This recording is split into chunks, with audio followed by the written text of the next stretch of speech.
Assalamualaikum dan selamat sejahtera. Nama saya Muhammad Rosharina Indra Hamdan dan saya memegang nombor matrik D202110997999. Selamat sejahtera semua. Nama saya Gayatri Anak Perempuan Subramaniam. Nombor matrik D202111000942.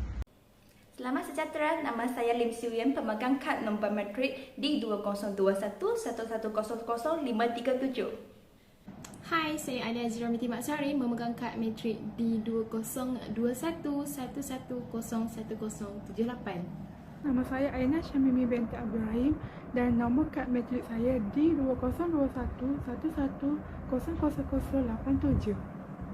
Hai semua, nama saya Cha Chawin dan nombor matrik saya adalah D202111000515. Petang adalah sejenis sukan yang telah berkembang berabad-abad lamanya dan dimainkan berbagai cara dan gaya.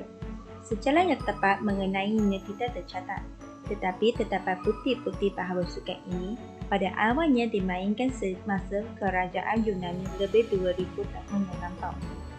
Sukan ini bermula dengan para pemain mengutip kotor-kotor batu bulat dari gunung ganang, pesisir pantai, dan cara memainkan sukan ini ialah sesiapa yang dapat melontar dengan tepat dan paling jauh akan menjadi pemenang. Seterusnya, sukan ini turut berkembang ke benua Eropah. Pada akhirnya, petang ini juga dimainkan di Eropah Timur dan negara Asia seperti Thailand, Kemboja, Jepun, Laos dan lain-lain. Bagi bahagian sejarah sukan petang di Malaysia, sukan petang diperkenalkan di negara Malaysia pada tahun 1987 oleh Kementerian Belia dan Sukan. Pada pertengahan tahun 1989, YM Profesor Diraja Unggul Abdul Aziz yang di-Pertuan Angkasa telah memperkenalkan sukan ini kepada korporasi di Malaysia. Selepas beberapa bulan diperkenalkan, sukan petang telah dirasmikan sebagai salah satu acara sukan negara. Permainan petang ini telah diiktirafkan oleh Kementerian Belia dan Sukan sebagai salah satu acara sukan baru. Sejak permainan petang ini dibawa masuk ke dalam Malaysia, Angkasa telah memainkan peranan penting bagi memperkenalkan sukan petang ini. Terdapat beberapa usaha yang telah dilakukan oleh Angkasa dalam sukan petang ini, antaranya ialah: pertama sekali, mengadakan demonstrasi permainan petang di seluruh negara dari semasa ke semasa. Kedua, mengadakan kursus khas permainan dan peraturan-peraturan petang. Kursus ini dibayari sepenuhnya oleh Angkasa. Ketiga, menganjurkan kejohanan petang antara koperasi peringkat negeri dan peringkat kebangsaan sempena perayaan Hari Koperasi Antarabangsa setiap tahun. Dan akhir sekali adalah mengambil bahagian dalam pertandingan petang antarabangsa. Baiklah semua, seterusnya saya akan menerangkan mengenai peralatan permainan petang. Apakah peralatan yang digunakan semasa bermain permainan ini? Peralatan permainan petang terdiri daripada bol, jet, alat pengukur jarak, tuala kecil dan bat. Yang pertama adalah bol. Bol merupakan bola yang berbentuk bulat diperbuat daripada logam dan memiliki rongga di bahagian dalamnya. Untuk pengetahuan semua, bol mempunyai garis pusat antara 70.5 mm sehingga 80 mm, manakala beratnya adalah antara 650 gram sehingga 800 gram. Setiap bol mempunyai jenama pengeluar mereka yang tersendiri, di mana jenama tersebut terukir pada bahagian badan bol dan ianya diikuti dengan nama, berat, kod ataupun saiz. Sebagai contoh yang terdapat di dalam gambar rajah. Dan setiap bol yang hendak digunakan di dalam pertandingan mestilah mendapat kelulusan daripada Badan Antarabangsa FIPJP ataupun Persekutuan Petang Kebangsaan PPM. Jika bol tersebut tidak mendapat kelulusan, maka ianya tidak boleh digunakan di dalam pertandingan. Peralatan yang kedua adalah jet. Apa itu jet? Jet merupakan bola yang berbentuk bulat tetapi diperbuat daripada kayu keras, berbeza dengan bol. Jet mempunyai garis pusat antara 25 mm sehingga 35 mm dan jet boleh mempunyai pelbagai warna asalkan warnanya boleh dilihat dengan jelas ketika berada di atas permukaan gelanggang. Jet merupakan peralatan yang penting kerana jika tiada jet, permainan petang tidak dapat dijalankan dan jika tiada jet juga, pengutipan mata tidak dapat dibuat. Peralatan yang seterusnya adalah alat pengukur jarak. Peralatan ini meliputi alat-alat seperti tape measure, telescopic measure, kaliper dan lain-lain lagi. Setiap pemain digalakkan untuk mempunyai alat pengukur tersendiri. Kenapa? Kerana ianya digunakan untuk mengukur jarak bol dengan kedudukan jet. Bukan itu sahaja, peralatan ini juga sangat penting terutamanya dalam proses pengumpulan dan juga pengutipan mata. Peralatan yang keempat adalah kain atau tuala kecil. Kain atau tuala kecil ini digunakan untuk membersihkan bol semasa pertandingan. Sebagai contoh, kain atau tuala kecil tersebut akan digunakan untuk membersihkan bol yang terdapat kotoran ataupun benda asing yang terlekat kepadanya. Jika bol tersebut tidak dibersihkan oleh tuala kecil tersebut, ianya akan memberi kesukaran kepada bol untuk berpusing meluru ke arah jet. Dan peralatan yang terakhir adalah beg. Setiap pemain digalakkan untuk mempunyai beg mereka tersendiri dengan mempunyai saiz yang sesuai. Kegunaan beg ini adalah untuk mengisi segala keperluan dan juga peralatan petang sekaligus memberi kemudahan kepada para pemain untuk membawa peralatan petang ke mana sahaja. Sekian itu sahaja daripada saya. Sekarang mari kita mengenali dan mengetahui apakah komposisi dalam permainan petang. Sekarang saya nak menerangkan tentang komposisi permainan. Komposisi permainan terbagi kepada 3, iaitu 3 pemain melawan 3 pemain, triples, 2 pemain melawan 2 pemain, doubles dan 1 pemain melawan 1 pemain, single. Dalam komposisi permainan triples, setiap pemain akan mendapat 2 bauli. Dan dalam komposisi permainan doubles dan single, setiap pemain akan mendapat 3 bauli. Itu saja daripada saya. Hai semua, jadi hari ini saya akan menerangkan teknik-teknik yang terdapat dalam permainan petang.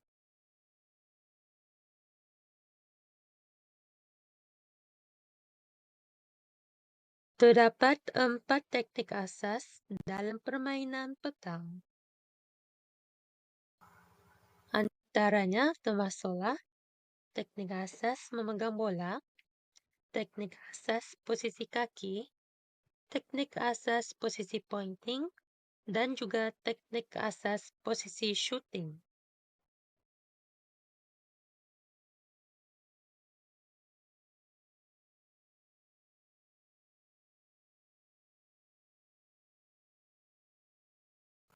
Teknik asas memegang bola. Menggunakan 4 jari rapat tanpa menggunakan ibu jari. Menggunakan kelima-lima jari dengan sokongan ibu jari pada sisi tepi. Menggunakan kelima-lima jari dengan sokongan ibu jari pada sisi depan. Menggunakan kelima-lima jari dengan sokongan ibu jari pada sisi belakang.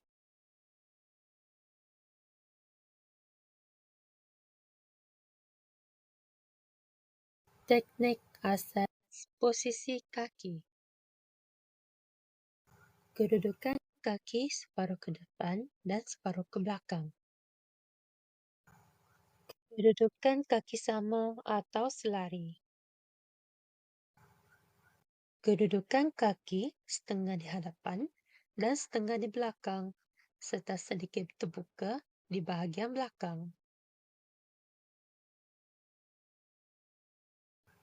Teknik asas posisi pointing. Paras kedua-dua lutut sama tinggi atau paras lutut kanan lebih tinggi. Hayunan bola dari paras bahu atau hayunan bola dari aras bawah. Melepaskan bola. Teknik pointing. Lontaran rendah, rolling. Lontaran sederhana, half lob. Dan akhir sekali, lontaran tinggi, full lob atau high lob. Sekarang kita beralih kepada undang-undang dalam permainan petang. Terdapat 41 artikel dalam undang-undang petang dan terbahagi kepada 5 bahagian, iaitu peraturan am, tata cara permainan, pergerakan bola, mata dan pengajaran dan disiplin. Dalam video ini, saya akan menerangkan artikel undang-undang yang berada dalam peraturan am dan beberapa bahagian lain. Dalam peraturan am, terdapat 4 artikel iaitu 1, 2A, 2B, 3 dan 4.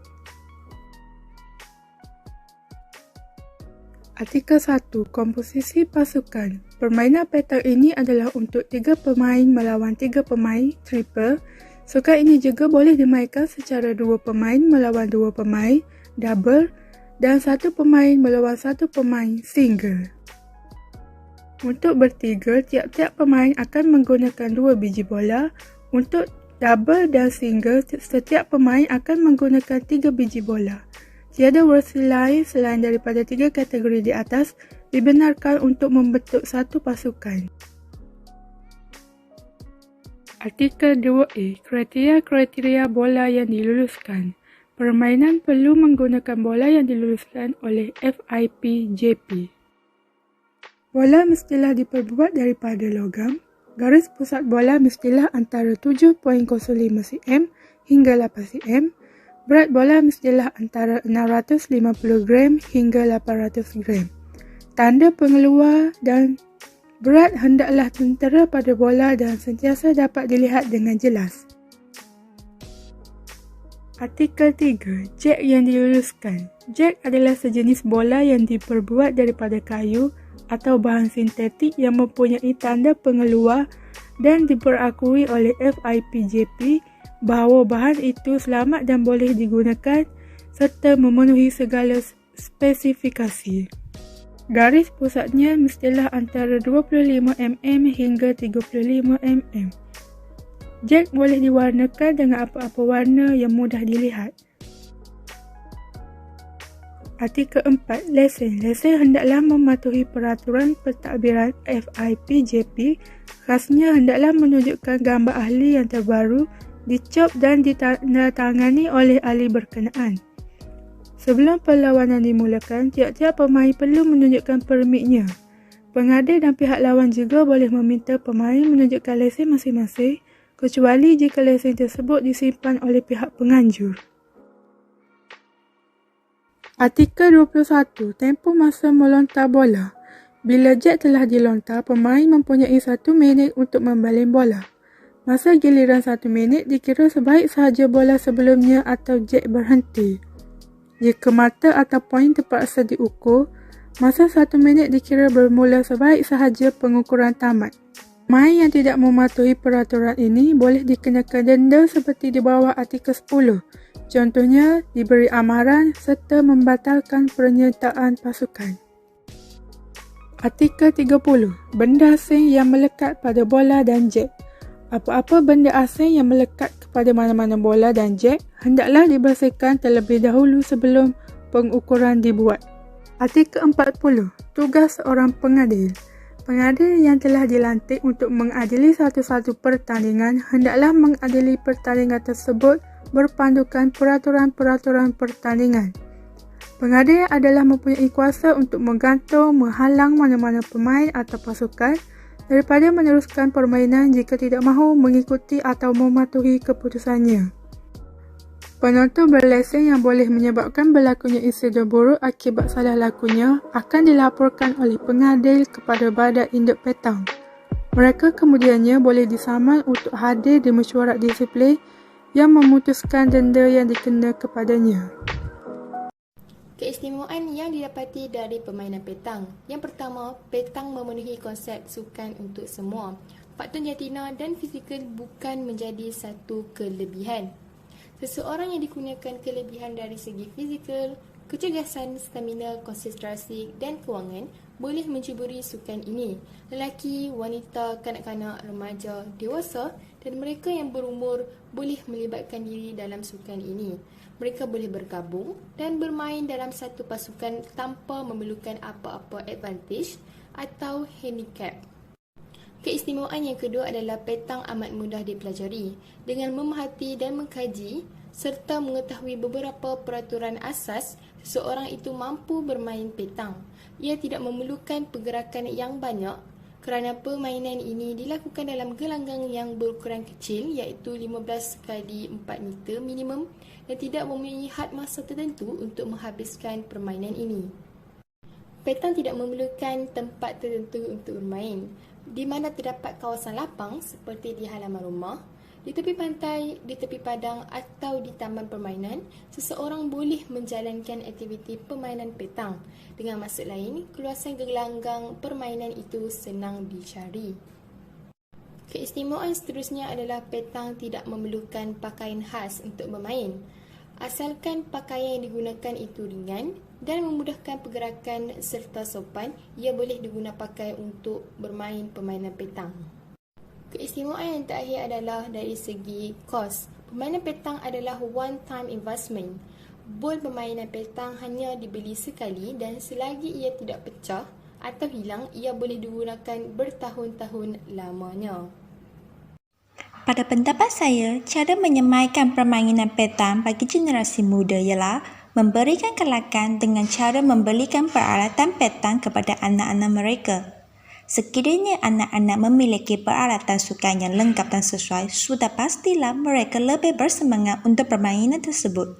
Sebagai contohnya, ibu bapa bolehlah membelikan anak-anak mereka pakaian, kasut dan alat-alat yang berkaitan dengan permainan yang diceburi oleh anak-anak mereka seperti bos, jet dan pengukur jarak. Oleh hal yang sedemikian, minat anak-anak dapat dikembangkan sekiranya peralatan yang sesuai dimiliki oleh mereka. Selain itu, tokoh petang seperti Muhammad Hafizuddin Mat Daud bolehlah menjadi sumber inspirasi supaya generasi muda boleh mencontohinya.